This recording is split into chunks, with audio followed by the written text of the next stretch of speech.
When we're young, we have an amazing, positive outlook about how great life is going to be, but somewhere along the line, we forget to dream and end up settling.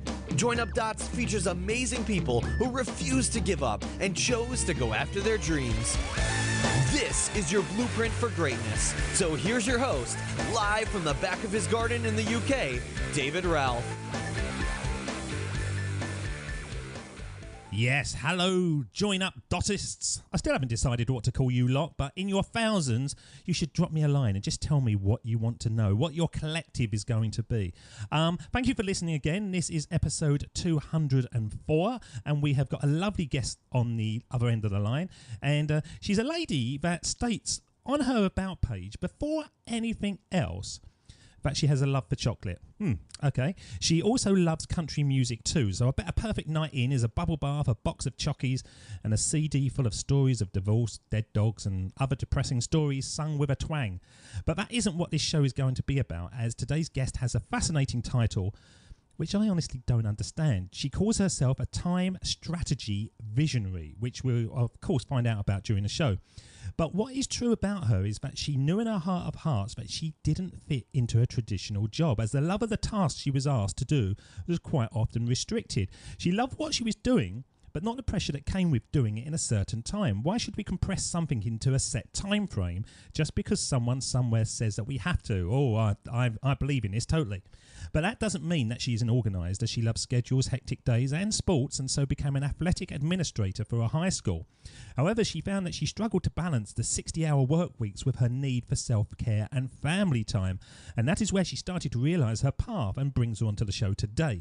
She believes the "I'm so busy" feeling doesn't have to be a way of life. She is a master at cutting to the heart of Overwhelm to help you regain control of your schedule and experience life. She became a time strategy, a time strategy visionary. So why is it that we all like to use the "I'm so busy, I'm so rushed off my feet" badge of honour, even if it goes against our health? And why do we focus our energies so much on the things that won't ultimately bring us closer to the finishing line? Well, let's find out as we bring on the show to start joining up dots with the one and only Lisa Crilley Mallis. How are you, Lisa? I am doing well. Thank you for the very kind introduction, David. It wasn't that kind. I did mention about dead dogs, divorce, and other depressing stuff. Did you really love country music? Are you well into that? I really do love country music, and I was already pretending like I didn't hear the whole dead dogs and divorce part. My dad is he loves country music, but he doesn't like the modern stuff. He likes the old stuff, the Hank Williams, the Hank Snow, the Johnny Cash, and all that kind of stuff. And he will play it constantly.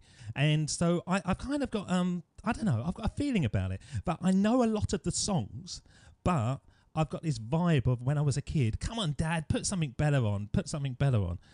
Was this something that you grew up with, or was that something that you've just picked up on yourself and so you love it? I actually love the modern stuff, and growing up, I also would say to my dad, please put something else on. I'm tired of listening to all that whiny music. And so I am not as big of a fan of the older stuff as I am the new stuff. And it was something that happened when I was in college. And what happened? What happened in college then? Because I can't imagine country music is a thing that really hits home in college, does it? They're a group of people I hung out with. They listened to it, and so then I was exposed to it constantly, and it kind of grew on me. So what's your favourite artist? Before I cut to the chase and we start talking about yourself, what is your favourite artist and your favourite song? Tim McGraw is my favorite artist, hands down, and Live Like You Are Dying is my favorite song by him.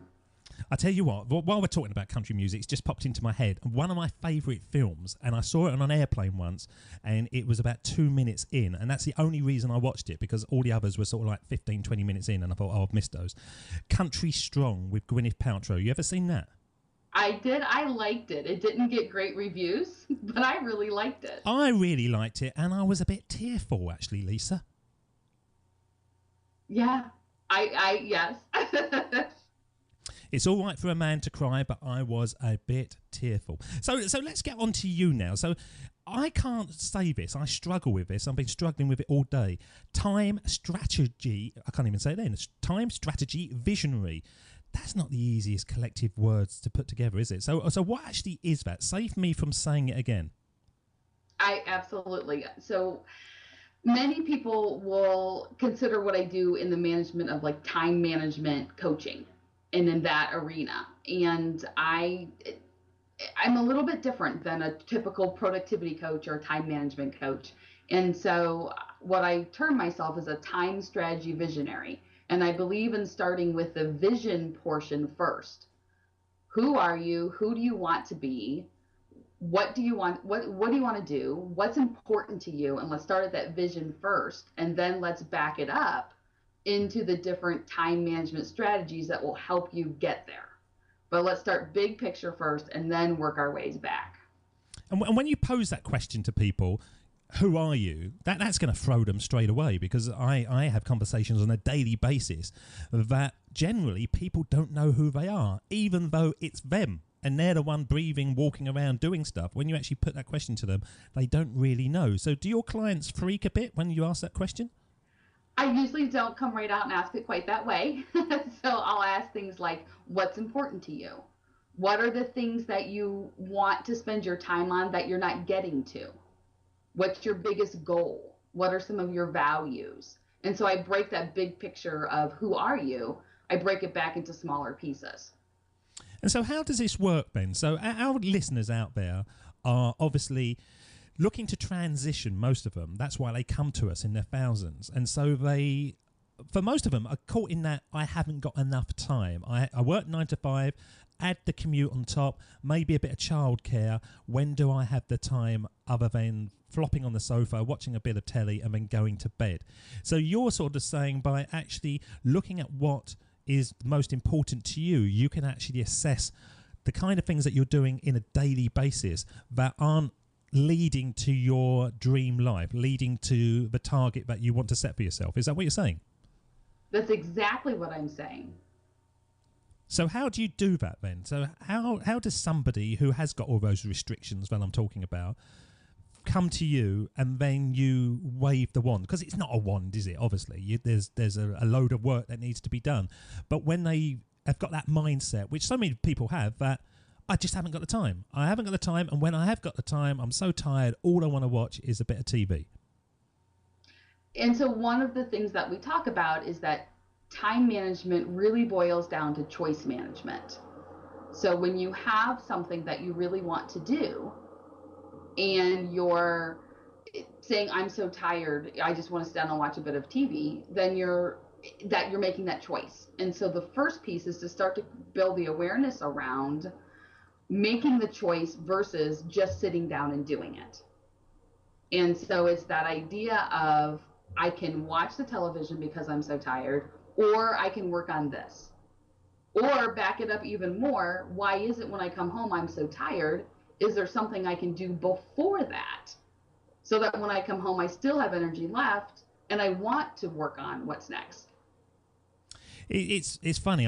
When you're talking, I think to myself, yeah, you can squeeze anything into a day if you want it hard enough and bad enough, I suppose. And when I was in my office, I learnt my role very, very quickly, so that I could do it within 2 days when they thought it took 5 days. So I used to sort of provide what they wanted, but work on my path out of there.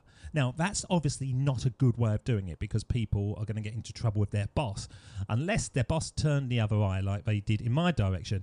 But is that something that sort of at lunch times and at break and maybe before work, is that a good idea when they've got the computers, when they've got the kind of setup around them, and they probably haven't got things like the childcare and doing the lunch and all those kind of things that we do at home? Is that a good way that people can start to transition by doing a little bit extra at work?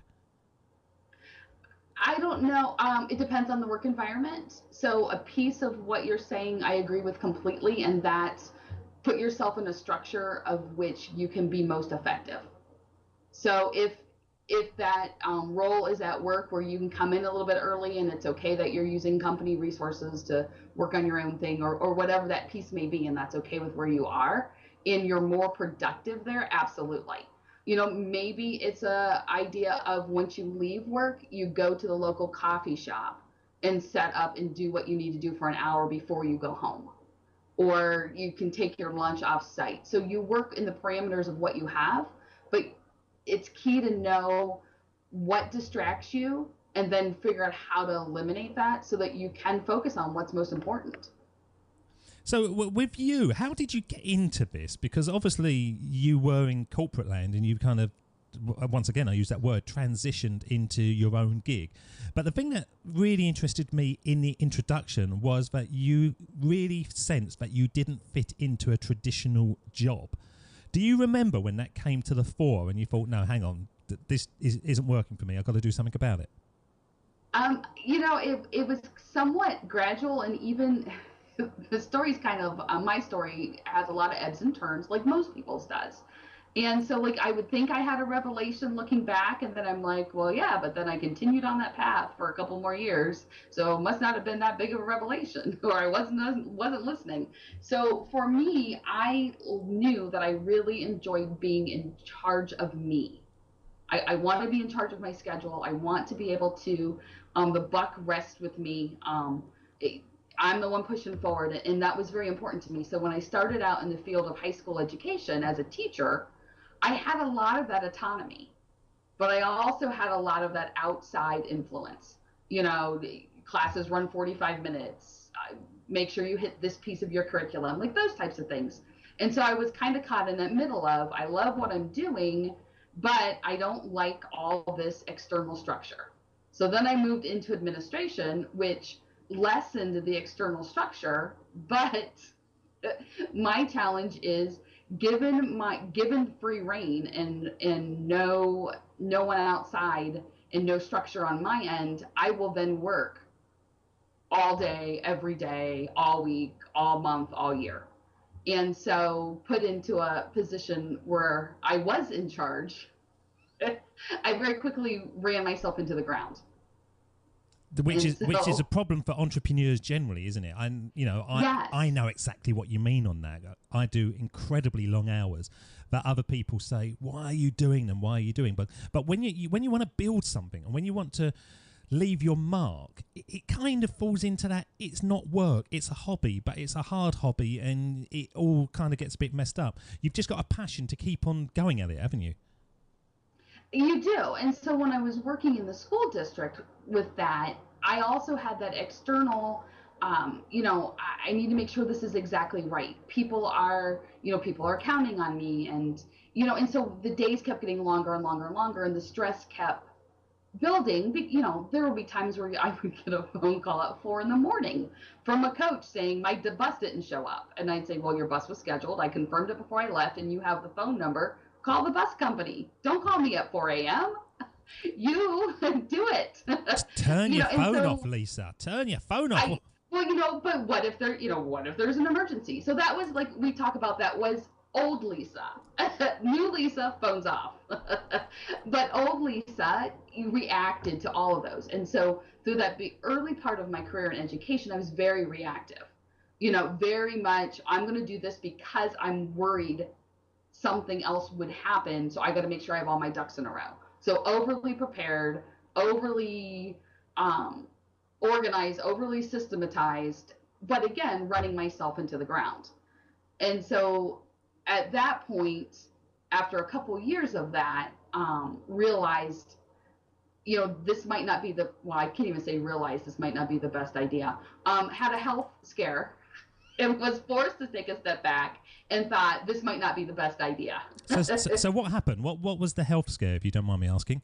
So no, not at all. I was exhausted. I had to take a year off of work just so that I could function. Except just it was to the place where I would sleep 10, 12, 14, 16 hours a day just so my body could recover from not sleeping, not eating well. I was an athletic director. It was cookies for breakfast, hot dog for lunch, and dinner was a bag of Doritos at like 10 o'clock at night. Sounds perfect, doesn't it, really? Yeah, I know. Hard to believe my body decided to shut down after that. You look back at that, and obviously we can all see that it's not a good thing to be doing to yourself, but we all do it.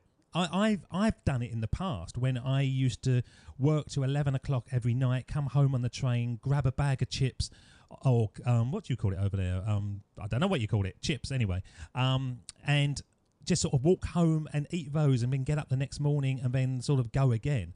And you know it's bad for you, but you just can't get off that, can you? You can't get off that conveyor belt, that treadmill that you're on. So did you think, looking back on it, I know the health scare was frightening, but was that a good thing that the health scare happened? Was it a wake-up call for you? It absolutely was a wake-up call. And this is the piece, that I look back on and think, man, that was such a wake-up call. Why didn't it stick? Because it didn't stick. I took a year and then went back to the same job in a different school district. And why did you do that though, Lisa? In my brain, in Lisa's old brain, I said, you love this job, you can do this, you just need to set up some parameters. So you thought you could control it more than it could control you. Mm-hmm. The first time Absolutely. you was like a twig on the stream, being battered all over the place, and this time you thought, right, okay, I'm going to get in there, but for some reason it's not going to do me like it did the first time. Right. I was in a different school district, a very different makeup of administration and everything. And so I thought, well, I'm going to go in and when I interview for this job, I'm going to say, I will not start work at 6 a.m. and leave at 11 o'clock at night. I will not work more than like a 12-hour day and take it or leave it. Well, again, a 12-hour day, 6 days a week, as your bottom line, that's kind of goofy. But I thought I'll set up that structure and I'll be okay. And they were like, sure, no problem, do what you need. But then I extended and again, I fell right back into my old habits, because though I had the health scare, David, I took a step back and said, you can't do this. I never looked deep. I just looked at, well, set up some structures. Don't let yourself fall back. Set some beginning and end days, and never looked at what's important to you. You're getting through every single day and you're super efficient. You're not, everyone, oh yeah, Lisa has her stuff together. But you know what? Lisa was missing her whole life because I was there working and getting somewhere fast, but not having any idea where I wanted to go. So 3 years there, bam, same health scare, go figure, because I hadn't really changed anything. And then the second time was when I thought, all right, you have to figure this out because you can't keep doing this. It only takes twice before I was like, oh, here it is. Here's my revelation. Obviously, I'm not in your situation. I wasn't in your situation. I have been in those situations when I've been working incredibly long hours and stuff. But I kind of sit here thinking the fact that you're sleeping 16 hours a day isn't normal. It must mean that you are totally exhausted. Every day you come home and you recharge your phone, don't you? And then you use it and you recharge it. But the human body is a battery of sorts, and we just run it down, and then hope that 2 weeks vacation will kind of perk it back up again before we go. It's, you're an adult and you're a sensible, lovely lady. So it's beyond madness that you put yourself in that situation again, isn't it? It absolutely is. And looking back on that, it's so clear. Both of those times is so clear. But when I was in the moment, it snuck up on me. It was like I drew the line in the sand and then I'd move it a little bit. And I'd move it a little bit more. And then a little bit more. And then you're so far away from where you started. But because you're in the moment and you're engrossed in everything, you don't realize it until something forces you to realize it. And then that was when I was like, okay, you need an entire shift, a mind shift, everything, what you're going to do from now until you're done working, everything needs to change. What's important to you, figure it out and make that a priority. So when you had this dawning realization, did you then seek help, or was it something you just dealt with on your own? At that point, I decided it can't stay the same, and so I stayed in the same school district I was, but took a part-time job in their math department as a tutor. And so at that point, I was kind of like, let's just take a year or two and kind of figure it out. Really relax your schedule. You need to bring in some money. Let's figure it out. And so I never went necessarily to like a career counselor or therapist or any of a professional who probably could have helped much better, and just talk to friends and my husband and, what should I do now? I can't keep doing this. What should I try? This is a real crossroads in your life, isn't it? Because Absolutely. up to that point, that was your job. That's what you wanted to do. That's what you were trained for. And then suddenly your body giving away made you assess. And I can't imagine how that crossroads moved on, where you're standing there right in the middle and you think, right, I can't go backwards because I've been there twice and that's no good, but I don't know which way to turn. Is it straight ahead? Is it left or right? So tell us what was going through your mind at that, because you must have had pretty much sleepless nights. You've got to bring money in, you've got to earn an income, but you're about to create something totally new for yourself based on the reaction to that situation. Absolutely. And there was also that other piece of that had been my identity. When people said, like when I would introduce myself, I was an athletic director. I wasn't Lisa. I wasn't a wife. I wasn't a stepmom. I was an athletic director. That's what I was. And so now all of a sudden that identity is gone and I have nothing to replace it with. Like I am what, I am Lisa. And so I was struggling through that piece of who am I? It seems very deep at the moment now, David, but it was that who am I without my job and where do I want to go now? And so, and I would love to, it always sounds like such a more inspirational story if I can sit here and say, and then I woke up one morning and knew. I didn't. I tread water for 4 or 5 more years trying to figure it out. But I knew I couldn't go back, but I didn't know where I wanted to go forward. Difficult situation that, isn't it? Because we all say, find your passion and you will never work again. That's the old phrase. Right. And you quite obviously have found your passion now and you love what you're doing. But the fact that the passion didn't come to you for 4 or 5 years, most people, I think, and I've seen it time and time again, will have just gone back into the old job again. And you were absolutely firm that, no, it's not going to happen a third time. I can't control this. I've got to keep out. This is a toxic environment. It's one way or no way. It's just got to be forward. And you felt that strongly. Yes. After the second time, yes, I did. I learned it the second time, and I knew I had to move forward. Right, so this is really, really key. And it's an interesting conversation, this, because I wasn't sort of expecting to get into this area. But we're talking really about every single person out there listening to this show, where they're in a situation, they're in a job, they're in a relationship, and they just don't know. It's nothing more than that. They want something else, but they don't know. They might want to start their own job, but they don't know what they want to do. It might be that they want to change careers, but they don't know what to do. So can you talk us through the kind of vibe of what you went through? Obviously, you asked that question, who am I? But how did you drill down to that, first of all? Because that is the world's hardest question to answer for anyone. And what I did at this point was I started to become more open to opportunities around me. Like a friend would say, could you help me? She's so in a direct sales industry, and she had some assistants, and she's like, could you help me? I have 2 people who work with me in my home office, and I am wasting my money because all I'm doing is sitting here watching them work because I don't know what to tell them to do. And I was like, well, of course I can do that. Let me come down and I'll meet with both your assistants, figure out what their strengths are, look at what you need. We'll delegate out some tasks or create some ways of following up on that. And then we'll go on. And so I'm working my part-time job, and then, I would do that on a day off or in the evening. And after a couple of those situations, I thought, wait a minute, this is a skill that I have that not everyone else has.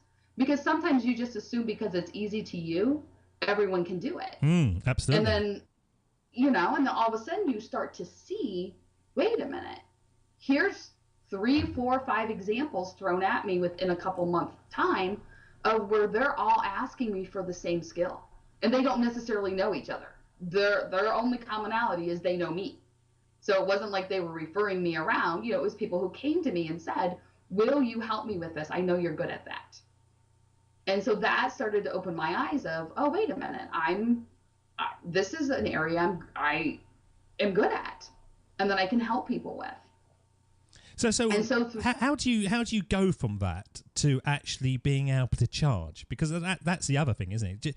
You find it easy. There is a mindset that says, well, I just have to do it for free. It's just, I can't charge for this because it's just easy for me. How do you change that mindset? For me, that tipping point was when I found out that what I did actually had a name and was a profession. When I realized that there were people out there, and usually people will put time management into or under the umbrella of professional organizer.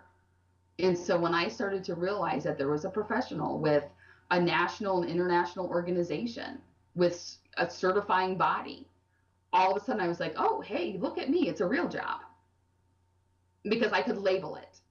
And that was when I said, okay, wait a minute, I can start charging people for this. Had you always been organised right back as a little girl? Were you always somebody that had structure in their life and was happy with it? Always got your homework in on time? Always was good at school, that kind of thing? Absolutely. Like, being late is one of those things that like will break me out into hives. Not being able to find a piece of paper, that just like, yeah, that just does not happen. I of course I can put my hands on that, and of course I know what has to happen next, and I've always been that way. So really, all you did was play to your unique strengths, the things that make Lisa who she is, right from the early stage. And we see this every single episode. When the person finds their thing, it's what they've always been able to do. They just find a way of monetizing what they find naturally easy. And it's naturally easy because it's them. Right. It was just a matter of realizing that's what was uniquely me. I just assumed everyone who had done the jobs I had done, that of course they were all that way, because you had to be in order to survive in that type of environment. And so there I was thinking, well, that everyone has that. And so then it was like, oh, wait a minute, they don't, and they'll pay me for it. This is great. Did it feel a risk putting a name to it? Beforehand, I imagine it felt like a hobby, but once you put a name on it, it becomes a career. And was there any nerves to that moment? The nerves came when I put in my notice that was going to be my last school year to work part-time. And then even all summer, I still had some clients lined up and I was okay. But then when September started and everyone went back to school, my husband's a teacher and he went back to school, and then the nerves hit like, oh no, I'm now working my business full time. Where are the clients coming from? And that's when it hit. But you knew that you had a passion, you knew that you were good at it, and you knew that you were going to hustle like a lunatic to be able to take it forward. Yes, absolutely. But again, within my new vision of, wait a minute, what's key to me, what's important to me, and health and family hit the top of that list, where before health and family were an afterthought. So I mastered the art of working effectively and efficiently, not working hard or working long. And so I did not work those incredible 12, 14, 16-hour days anymore, because that was no longer in line with what I believed in. So how do I work with clients and say, we're going to help reduce the stress and reduce your workload if I'm working 16 hours? Where's the authenticity in that? So I cut my workday way down. And when you cut it down, once again, that's going against your programming for the last 10, 15, 20 years or whatever. And you're used to doing that. Did you suddenly think, what the hell do I do with myself? I've cut my work down.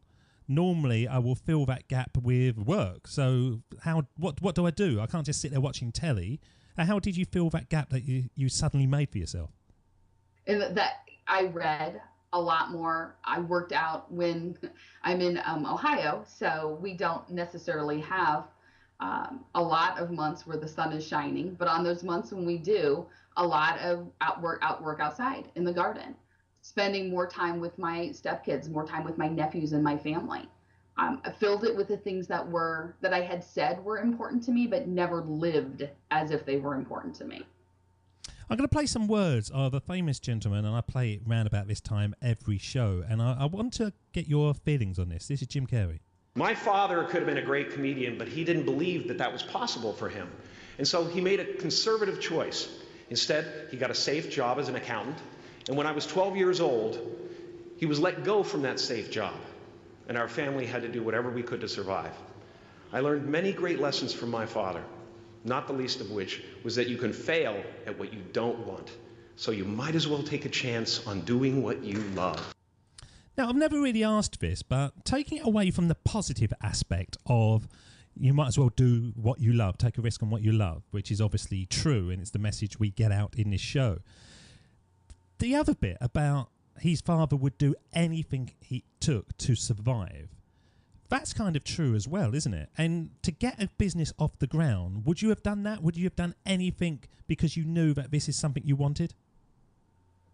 That is a really good question, because I don't know that I could say I would do anything, because I had done anything 2 previous times. I did everything I thought anyone wanted of me, plus everything I thought I had to do. So in this case, my third reinvention of myself, to say I did anything I could within the parameters of staying healthy. That kind of doesn't make sense to me, because you're starting a new business which ultimately will flourish. I'm struggling on this because I'm you 10, 15 years ago. I'm doing incredibly long hours to try to get this show to the point where it can flourish without me and I can cut back. So my mindset at the moment is push, push, push, push, push.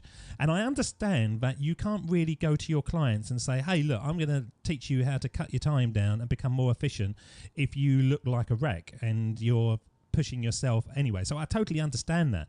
But at the very beginning, when you're trying to get a business going, surely you've got to put in the extra hours, or am I being, am I on the wrong track here? Should I just work more streamlined, more productively right from the offset and make sure that it comes to me in the right way? What would your suggestion be, Lisa? At the beginning, for me anyway, and for many of my clients, you're in that position of you don't know what you don't know. And so it's harder to work more streamlined and more efficiently because you're figuring it out. And I remember listening to one of your earlier podcasts where you said, what used to take me a long time on a podcast now takes me so much less because I figured out how to do it better. Yeah. And so, so I think a piece of that does come with growth in general in the business. And like you market, 10 different ways, and all of a sudden you start to figure out what are the ways that are bringing you the money so that you can apply the 80-20 principle and market in that manner. So you're marketing, your 20% of your efforts are giving you 80% of your results instead of all over the place throwing spaghetti against the wall hoping something sticks. So a piece of it is definitely figuring out what works, and that does take time. But what I did, because I knew I couldn't do what I had always done, and I knew that given a lack of immediate results, I would fall back into old habits of working a lot, I reached out to a mentor. And so I found someone who had done what I wanted to do and could help me on my learning curve. And so I reached out to a couple different coaches so that I wasn't spending a lot of time figuring it out. I went to someone who had already figured out the piece I was looking for and was able to take what they did and then apply it. That's key, isn't it? But so many people won't do that, especially in the early stages when they're frightened of every penny. And the thought of actually spending it on somebody that, yes, can help them faster, but more often than not, they will think, oh, I can just find this out for myself. I can do it for free. Right. And before, it had been after the second or the first time that I was ill, I would have done that. I would have been like, I'm not spending money on that. I'm trying to build a business. Why would I spend money on that? I'm an intelligent woman. I can figure it out. But after that second time, I thought there's no going back. And going back doesn't always have to be that same physical building. It's a mindset too. And so I reached out. I reached out to people and said, who would you advise? Some coaches I worked with for, a couple weeks or a couple months. Other coaches I worked with for a year. And it was, you know what, if this, because I made the decision, this is my business and this is my business until I retire. So whatever, just because I'm not in a brick and mortar store doesn't mean there isn't any startup expense. So take, bite the bullet, take it like a woman, be grown up, and you're a businesswoman now. And so you have some startup, and part of that startup is professional development. You're a businesswoman, not superwoman, I suppose. Well, exactly. Because the old Lisa would have been superwoman. And I would have been telling my clients, do as I say, not as I do. Well, when and you who's going to hire that? Yeah, but when you look at the really successful people, it's almost hard to pinpoint what they do. I always talk about Richard Branson and that because everyone knows Richard and he's a legend. But if you say, tell me 5 things that Richard Branson does, it's all the fun stuff. You kind of go, oh, yeah, he goes up in airplanes, he shoots across the Atlantic on speedboats, he does all those kind of things. And you kind of think, well, how's he grow his business doing that? Well, quite obviously, he has people around him that he pays to do the business, and he's very good at self-promoting and taking the business to a different level. He plays to his strengths. But I bet at the early stage, when he was building Virgin Atlantic, I would swear blind he was sort of like we all are, trying to work it out, trying to find the next £5 or whatever to sort of push it forward. But as soon as you do understand that you can fast track yourself, then you do have to, as you say, bite the bullet, spend the money, surround yourself with the best people, and things will just naturally fall into place. It's a big learning curve, isn't it, for anyone out there who's thinking of doing a business. Don't try to be Superman, because ultimately it will bring you down and you'll be Superman in a wheelchair. Absolutely. I mean, there's a huge learning curve. And still there is. My business has been going now full-time for almost 4 years. And I just hired a sales coach because I thought I can be more efficient in my sales conversations. I know that I can do a better job of taking potential clients and moving them to the right resource, whether it is me or not. But I know that I can do a much better job at that, but I have no idea how. Why don't you get someone else to do it for you then, Lisa? You know what? There are things that I do delegate out. Having conversations with potential clients isn't, because it's as much a decision on my end on whether or not I feel they're a good fit for me as it's a decision on their end on whether or not they feel I'm a good fit for them. So that's one of those areas that I don't delegate out. So I can understand that. You don't want somebody that you think, oh, this is going to be an absolute nightmare. You want somebody that goes, yeah, this feels natural, this feels good, the communication's good, I could work with this person. I can totally understand that. So what kind of things would you suggest that people should think about delegating out? For me, I always say I delegate paper, not people. And again, it varies by person. So for some of my clients, some of the paper they keep, but like my bar is this something that only you can do? And if the answer is no, then it is on the chopping block. Like there is definitely an opportunity for that to be taken off your plate. Because if you spend the majority of your day doing things that only you can do, then you're running a business filled on your strengths and your brilliance. But if you spend the majority of your day doing things that anyone can do, you're not working in your highest and best value. And so that's like the bottom line type of where do we start looking at things we can delegate? Is this something only I can do? So for me, anything that requires any tech stuff on my computer, that goes out immediately to anyone that has any type of knowledge, because it is not me. Things like my newsletter. I write the content, I send them to my virtual assistant, she formats, she makes it look pretty, she finds pictures. I don't have the patience or the desire to do that, but I want the end product to look awesome, and she does that for me. So that's kind of like where my bar is. And where did you find your virtual assistant? Because that's I know it's a buzzword now, isn't it? VAs. Everyone's talking about getting a VA and surrounding themselves with VAs. How did you find your one, and how did you know that she was the right one for you? It's funny because she actually lives 45 minutes from me, and everyone almost that I know that uses a virtual assistant, they're like, in the another country or the other side of the United States. And mine, we met for lunch last week for the first time. We've been working together for 2 years and we met for lunch last week. So I found her through another colleague of mine. And I asked her, I said, your newsletter looks really great. What program do you use? And her answer to me was, I have no idea because I have someone who does it for me. And so she introduced me. So I already had seen a part of her work. And then we had a couple of conversations by phone, and her thinking style matches really well with my processing style. So when I delegate to her, we're already kind of on the same page to begin with. So it's a very seamless process. And VAs in America, I think one of the reasons why people look for these virtual assistants in India and the Philippines, they are more expensive. But I suppose you understand the culture and you understand the language. Even though the people in the foreign countries can speak English, it's not quite the same, is it? I think there's that as a piece. Like for me, I didn't even look outside of. I interviewed like maybe 2 or 3 people, and she was the first one who came into my sphere. But it was all from referrals, and no one I knew was necessarily using people outside the States. And I like being in the same time zone.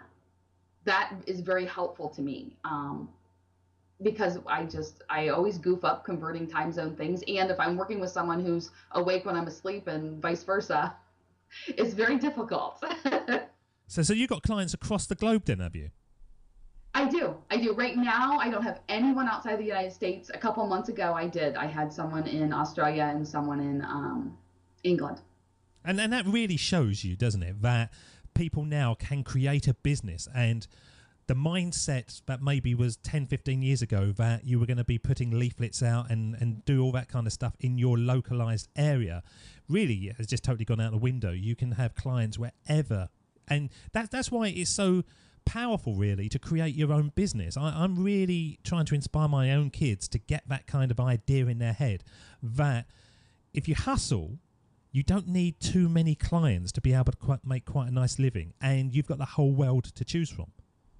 Right. And that was one of the things that when I reached out for assistance early on is I was really focused in on my local market. And the coach I was working with at the time said to me, why? You can work virtually. You don't have to be in the same space. And it was a whole different eye-opening experience for me because as I transitioned into my own business, everyone I worked with was local and I worked in their space. And so I was doing it that way because that was the way I had always done it and never really thought it through because, again, you don't know what you don't know. And she opened my eyes up to, whoa, wait a minute, you can work anywhere. So how do you do this? How do you deal with a client? Because everything you said so far in my head was kind of sitting next to each other. So you contact Australia, you do a Skype call.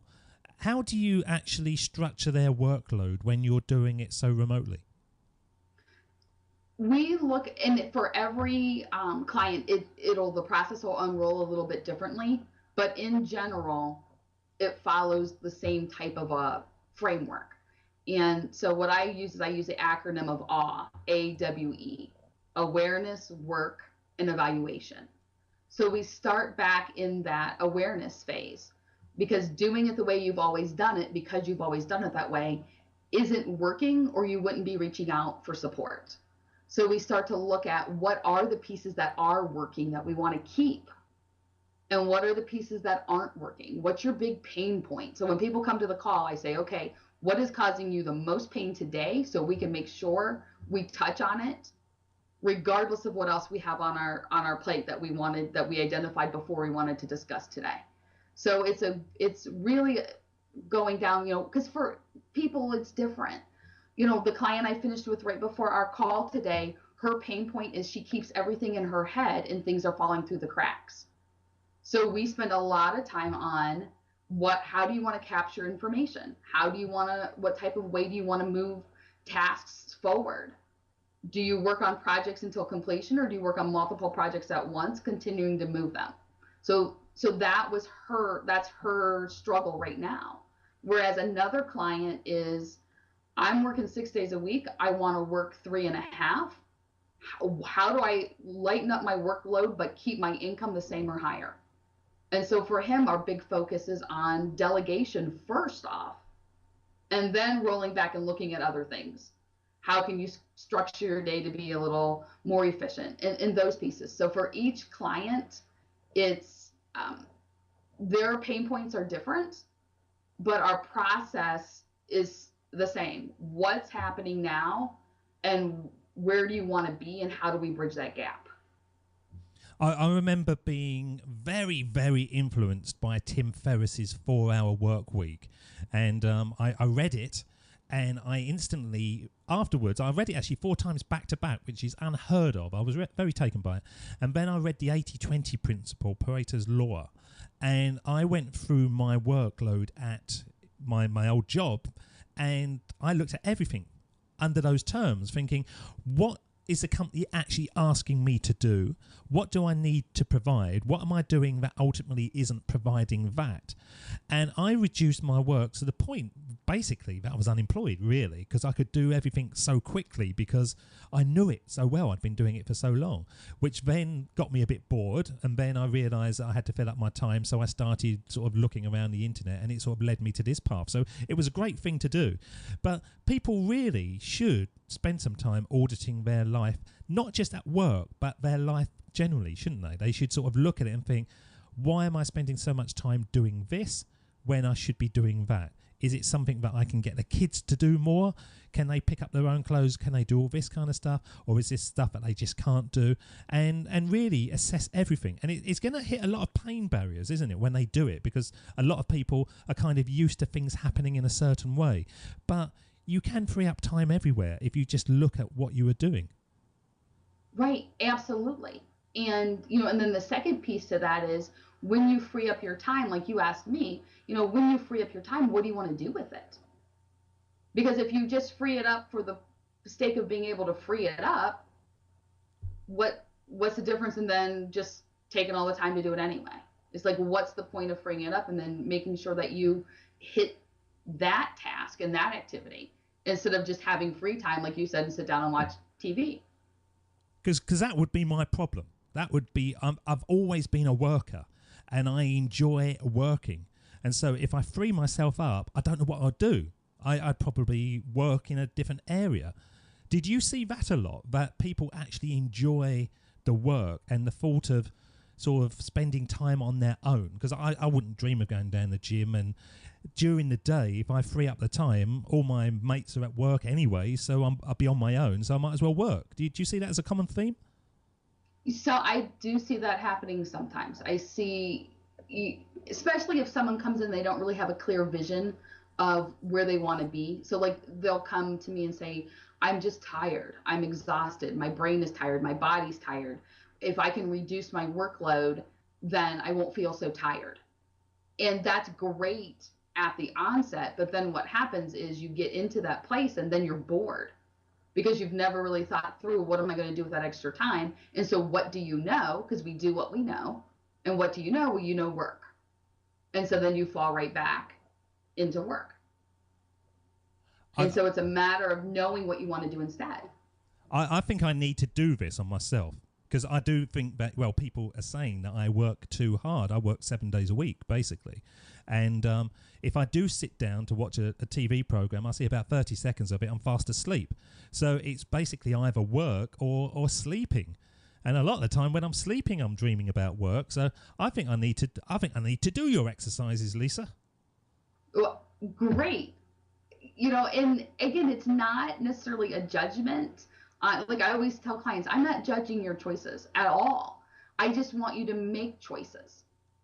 So if you love your work and to you, that's how you want to spend your day and your life, then there's nothing wrong with that, and do that. But if you're thinking, I'm missing something, I think there's something more out there that I'm not taking advantage of.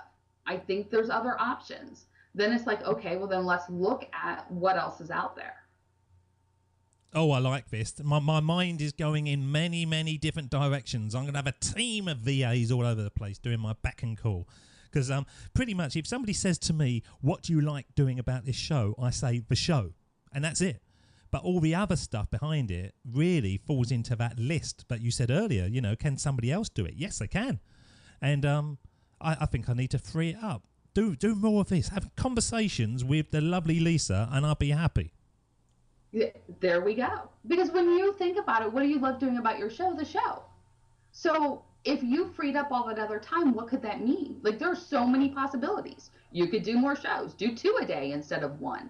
Or you could do a whole nother area in your business related to the shows. Or, I mean, the possibilities, I would assume, really are endless. When you got rid of the work that anyone else could do. So you were only doing what David can do. And what you like and what jazzes you and what excites you. Brilliant. I'm going to change my way, and I'm going to keep you informed of my progress on this. You have changed my life. Well, what I'm going to do now, I'm going to play the words of Steve Jobs. That hasn't really fallen into our content, because normally we spend a lot more time talking about your journey. But it was so fascinating to hear how we can all look and assess our own lives to become more productive. But I'm interested in the flavour of these words and what they mean to you. So I'm going to play them anyway. This is Steve Jobs. Of course, it was impossible to connect the dots looking forward when I was in college, but it was very, very clear looking backwards 10 years later. Again, you can't connect the dots looking forward. You can only connect them looking backwards. So you have to trust that the dots will somehow connect in your future. You have to trust in something, your gut, destiny, life, karma, whatever. Because believing that the dots will connect down the road will give you the confidence to follow your heart, even when it leads you off the well-worn path. And that will make all the difference. So as I say, they haven't really sort of been prevalent to our conversation, those words, but do they mean something to you? Absolutely they do. Because when I look back now, and as I prepared to talk with you and thought about, okay, what are my dots? What are the pieces that have connected to get me where I am right now? I look at, okay, you know, it was that first school system, and then going back and doing the same thing again. You know, those are 2 of the dots in my, you know, those are 2 big ones. Learning a lesson and then ignoring it. That's a huge dot.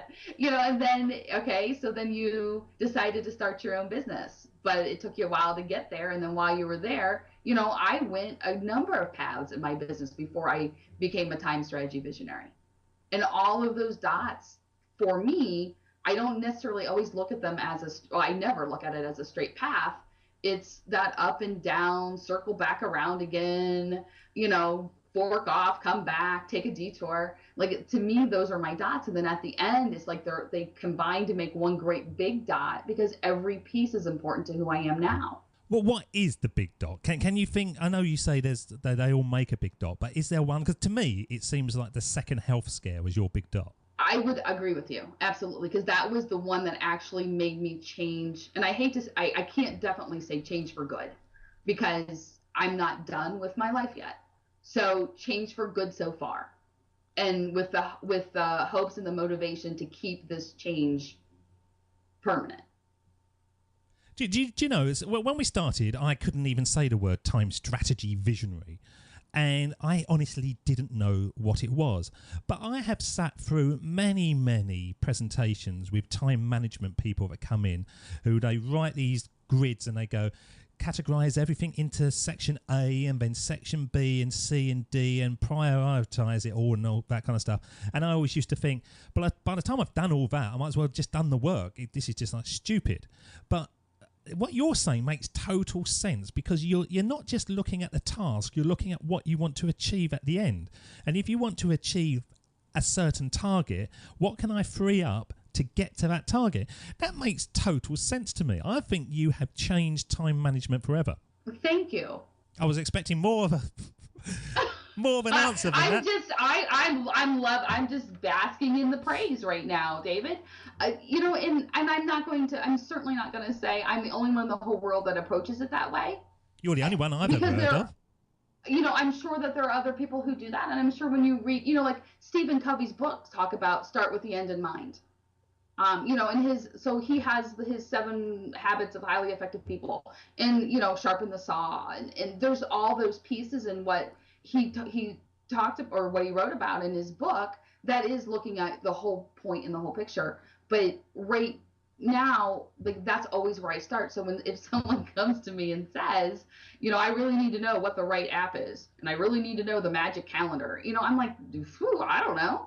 I don't know you yet, because your time management system, David, with my time management system, they're not the same. What works for me, and it isn't going to work for anybody else. And that idea of one size fits all really means one size fits no one. And we have to adapt and adjust for what works for us. And the best way to do that is, what do you want? And then let's work backwards so that you can get there. So let's leave the episode just before we send you back in time, but let's leave them with a sort of exercise for people to do. And actually, I'm asking for myself, Lisa. So how should I structure the deciding on what I should do and what I shouldn't do? At the beginning, you asked those questions. Who are you? What do you want to be? What were the others? What were the others? So what do you want to be? What motivates you? What excites you? What gives you energy? Also, when are you feeling like you're in the zone? So like you said, I love doing the radio show. That's when you're in your zone. That's when you're happiest. So it's those types of questions. What makes me happy? Also, the flip side of that, I sometimes think that it's important to know what isn't good as it is to know what is. What drags your energy? What drains you? What saddens you when you wake up in the morning and you think, ugh, I don't want to get up? Why? What is the piece that's happening that you don't want to face? So it's both of those ends. What makes you happy? When are you energized? When can you lose time? Like, when can you sit down to do a task and you look up and it's 5 hours later? Like, what are those types of things that you want to spend more time on? What's important to you? And what's the, like they say that, it's not the year you were born, the year you died, it's the dash in between. Like, what do you want your dash to be?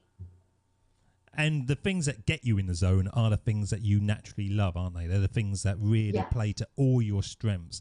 And that's when time just speeds up and slows down. You've got no idea what's happening, but you just suddenly realise that you've created absolute quality because it's totally to your strengths. And all the other things that you do, just get rid of them. Right.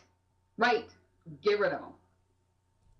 There we go. You've solved me. This has been one of those defining episodes, Lisa, that I'll keep in contact with you and I will say, this is what I've done, this is what I've done. And I will, I'm very big at saying I'm going to do something and then 5 minutes later I change my mind, or I don't even change my mind, I don't even think about it. But this, I think, has come to me at the right moment for the progression of the show. We've done 204 episodes and every single thing about this show up to this point has been me, and I think it's now too big and I've got to let it go. It's been my baby, but I need to push certain things off. Yes. Good. And I cannot wait to hear all the excitement and all the things that are going to happen moving forward. Absolutely. It's going to speed me up. I'm on rocket power now. So what I'm going to do now is I'm going to send you back in time, not on rocket power, but just by time travel. And this is the part of the show when I send you back in time to have a one-on-one with your younger self. And if you could go back in time and speak to the young Lisa, what age would you choose and what advice would you give? Well, we're going to find out because I'm going to play the theme tune, and when it fades, you're up. This is the Sermon on the Mic.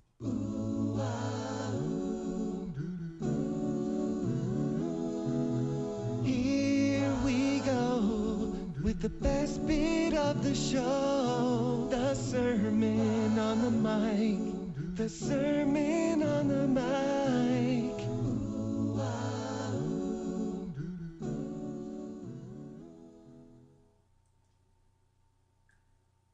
Hi, college Lisa. This is Lisa in her 40s. And what I want to tell you is that you need to loosen up a little bit and really enjoy college.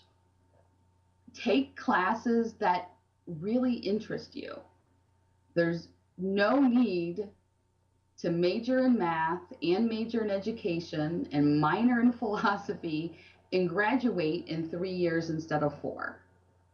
Take some of the classes that take golf. Go ahead and take a class in astronomy. Take an art class where you can get your hands dirty and play in the clay, because once you leave college, it's plenty of time to really put your nose to the grindstone and know that it's okay that you don't have it all figured out while you're there, because it's going to be a journey, a lengthy journey with lots of turning points before you get to the place where you feel comfortable and happy with what you're doing, and that's okay. But while you're here in college, loosen up a bit, have some fun, learn something other than math, education, and philosophy. Lisa, how can our audience connect with you? The best way to connect with me is on my website. That way you can choose the form that best fits you. So my website is System Savvy, SAVVY, consulting.com. And then through there, you can email me, give me a call, you can hook up with me on social media. And so choose whatever platform you're most comfortable with. And by all means, reach out. I love it when people listen and then say, I listened and this is what spoke to me, or here's my question. So please do. So it's System Savvy, SAVVY, consulting.com. We will have all the links on the show notes. Lisa, thank you so much for spending time with us today, joining up those dots. And please come back again when you have more dots to join up, because I do believe that by joining up those dots and connecting our pasts, it's the very best way to build our futures. Lisa, thank you so much. Thank you so much, David. David doesn't want you to become a faded version of the brilliant self you were once to become. So he's put together an amazing guide for you called the 8 Pieces of Advice that every successful entrepreneur practices, including the 2 that changed his life. Head over to joinupdots.com to download this amazing guide for free, and we'll see you tomorrow on Join Up Dots.